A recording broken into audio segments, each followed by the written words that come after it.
Good evening. My guest tonight, I'm sure, feels like an intimate member of every Canadian family. He's known by the company he keeps. Della Street, and Paul Drake, and Hamilton Berger, and Lieutenant Tragg. And my guest, of course, is the man who almost never loses a case. None other than our own New Westminster-born Raymond Burr, alias Perry Mason. My first question to Mr. Burr. I don't know whether to plead guilty or to engage you as my counsel, but I insist that my first question must be that you should tell me about the Perry Mason family, because you're Raymond Burr to many of us, but to millions you're Perry Mason, the indomitable and seldom defeated defense counsel. All right, Mr. Webster, what do you want to know about the Perry Mason family? I want to know, I know them all by heart, of course, and I think of you in your stage presences. I think of you as Perry Mason and Della Street and Lieutenant Tragg, who annoys me sometimes, and Paul Drake, who is incredibly super efficient. But tell me about how you got into Perry Mason and how long you're going to stay in it. This is your 7th season coming up. Well, I got into Perry Mason like everyone else involved in the permanent cast. All the names you just mentioned, by a long process of elimination, perhaps. They tested many actors and actresses around the world and in the United States. Finally, they gave up one day, and that's how I got into it. I think the substance of staying in it is something else again. We are very happy to have had a wonderful production company that's been given every bit of cooperation through the years, and one of those unusual groups that has maintained the quality of the kind of shows that we started out doing. Paul Drake, for instance, this incredibly crisp, efficient kind of fellow, he always brings up the vital evidence in that half-day adjournment you get in television. Is he as crisp off stage as he is on stage? Crisper. As a matter of fact, most of the people, well, all of them, as far as the permanent cast are concerned, Jack, are, you don't mind my calling you Jack? Please. I feel less guilty if you call me Jack. All of them are perhaps more than they are within the roles that they're playing on this particular television show. Barbara Hale is more attractive,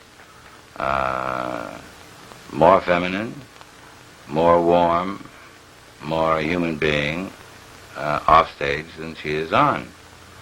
William Hopper is more precise, more good looking, more fun than he is on. Mr. Ray Collins is That's Lieutenant Tragg. Lieutenant Tragg, greater gentleman, greater intellect, more of a paradox than he is on. William Tallman, who plays Mr. Berger, is a combination of all of these things, and probably one of the best actors we have on the American scene. He will one day finally come into his own, probably in the character field, because we're all getting older, and that will be exciting. He's a very, very fine actor and one of the finest minds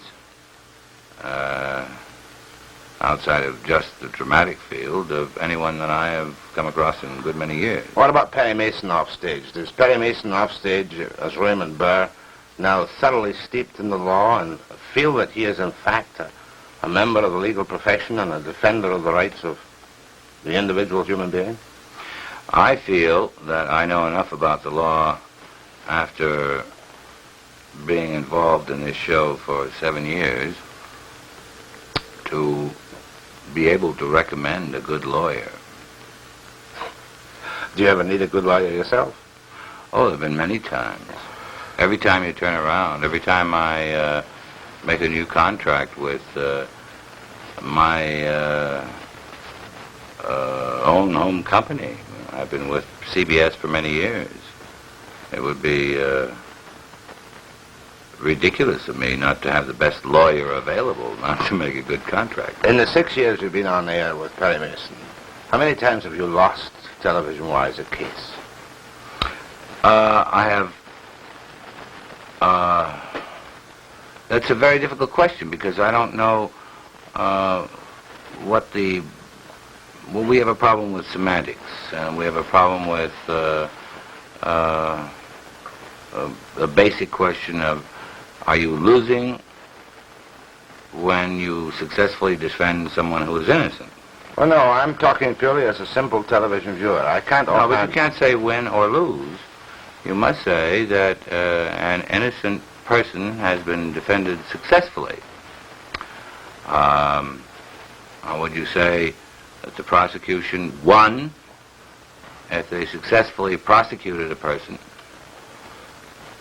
and the person was innocent and they were hung, shot, electrocuted, or went to the gas chamber? Let's put it this way, then. How many times has a client of Perry Mason, who's represented by Raymond Burr, ever been found guilty? That's better. We solved the once. semantic.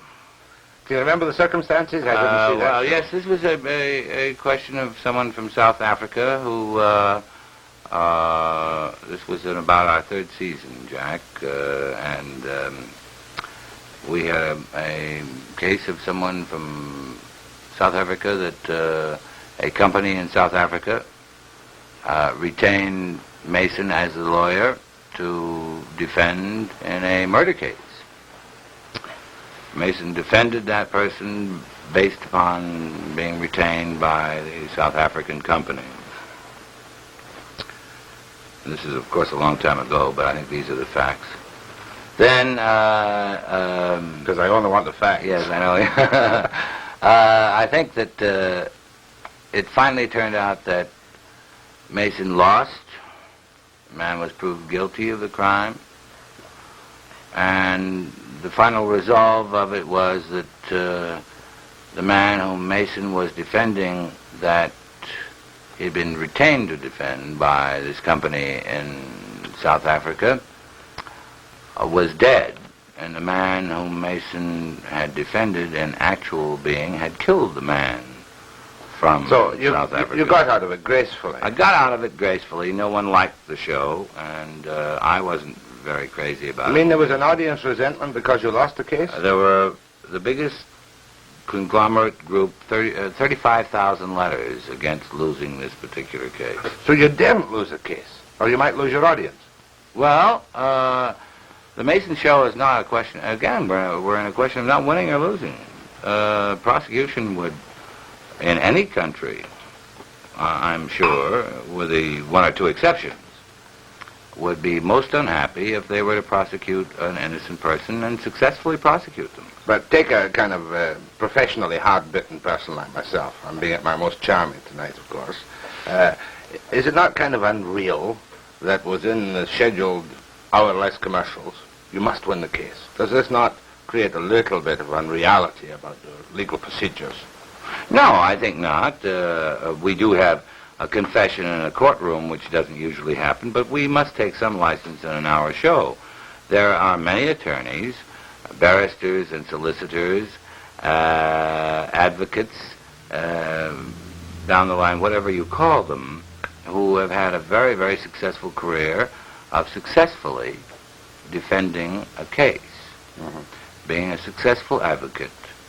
I know of 5 or 6 lawyers in the United States that I could say great trial lawyers, one in Washington, D.C. by the name of Williams, who hasn't lost a case. One in San Francisco by the name of Ehrlich, who is a great trial lawyer who hasn't lost a case in 20 years.